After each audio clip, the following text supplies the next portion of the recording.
Try on your boots. Your ice skates. We're going for a slow ice skate.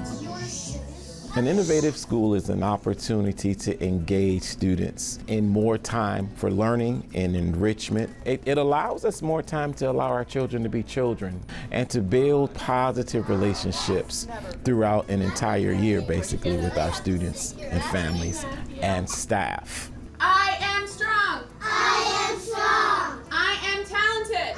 I love the extra time to get to know your kids, to get to know where they are at, what skills they are coming into, who they are. This allows us as the teacher to be able to adapt to what the students need.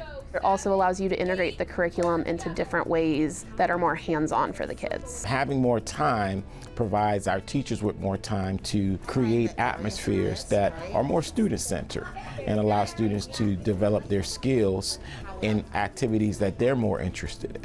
And we see the gains in reading, we see those gains in mathematics, we see the gains in their self-esteem and their willingness to grow.